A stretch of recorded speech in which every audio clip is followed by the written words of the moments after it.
So here we go, part two. It's really not that long. I just ran out of time on part one. It awkwardly cut off. I guess I'm too long-winded. You guys can deal. Here we go, the American Revolution. So we were finishing up with Cornwallis surrendering at Yorktown, and that the fighting continued for a year after that. But what you have happen next is the Brits were weary of the war and ready to end it, and they had suffered some pretty heavy setbacks in other locations around the world with some of their other colonies, like in India and the West Indies. So Lord North's ministry collapsed in 1782, and the Whig ministry that was favorable to the Americans replaced it. So peace negotiations begin with Ben Franklin, John Adams, and John Jay as the American peace negotiators.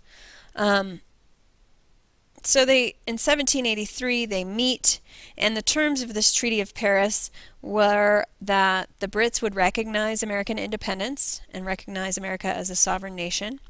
They would evacuate American territory east of the Mississippi, and they would return confiscated slaves to American slave owners. The America had to repay their pre-war debts, among some other things.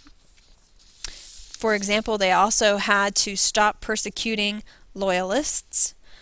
Congress was to recommend that the state legislatures that had confiscated loyalist property restore that property to those loyalists, and the states vowed to put no lawful obstacles in the collection of debts long owed to the British.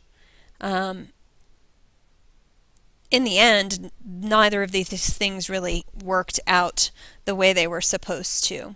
The interesting thing about this particular image, you'll notice it's not completed. The British were so angry about some of the terms that they refused to actually sit for the portrait.